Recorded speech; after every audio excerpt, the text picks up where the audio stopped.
సమూయేలు 21.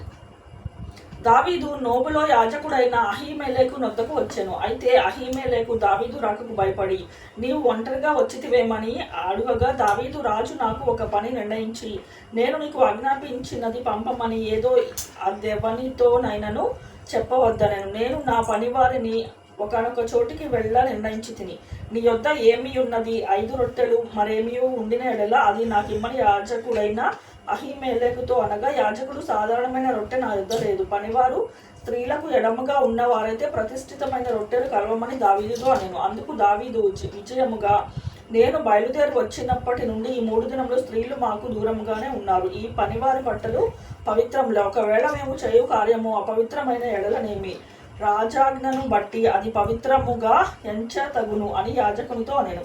అంతటా యెహోవా సన్నిధి నుండి తీసివేయబడిన సన్నిధి రొట్టెలు తప్ప అక్కడ వేరు రొట్టెలు లేకపోగా, వెచ్చని రొట్టెలు 1000 దినమందు తీసివేయబడిన ప్రతిష్ఠితమైన రొట్టెలను యాజకుడు అతనికి ఇచ్చెను. ఆ దినంన సౌలు యొక్క సేవకులలో ఒకడు అక్కడ యెహోవా సన్నిధిని ఉండెను. అతని పేరు దోయేగు. అతడు ఎదోమీయుడు. అతడు సౌలు పనుల కాపరులకు పెద్ద. రాజు పని వేగిరముగా జరగవలెనని ఎరిగి, ఖడ్గమునకైనను ఆయుధములనైనను నేను తేలేదు, అక్కడ నీ యొద్ద ఖడ్గమునైనను ఈటె అయినను ఉన్నదా అని దావీదు అహీమెలెకు అడుగగా, యాజకుడు, ఎలా లోయలో నీవు చంపిన గొలియాతు అను ఫిలిస్తీయుని ఖడ్గమున్నది, ఇదిగో బట్టతో చుట్టబడి ఏదోనో వెనుక ఉన్నది, అది తప్ప అక్కడ మరి ఏ ఖడ్గమును లేదు, దాన్ని తీసుకొనుటకు నీకు ఇష్టమైన ఎడల తీసుకొనమనగా, దావీదు దానికి సమయమైనదొకటి లేదు, నాకిమ్మనెను. అంతటా దావీదు సౌలునకు భయపడినందున ఆ దినమున లేచి పారిపోయి గాతు రాజైన అకీషు నొద్దకు వచ్చెను. అకీషు సేవకులు, నా దావీదు ఈ దేశపు రాజు కాదా?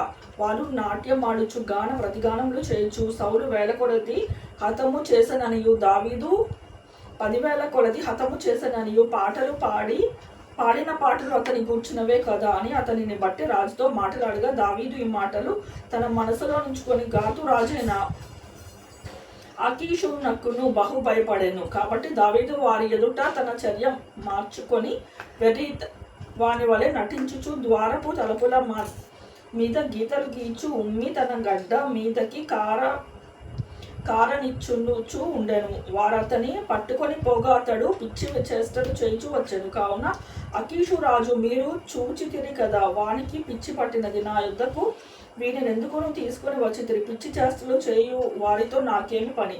నా సన్నిధిని పిచ్చి చేష్టలు చేయుటకు వీరి తీసుకొని వచ్చితిరేమి?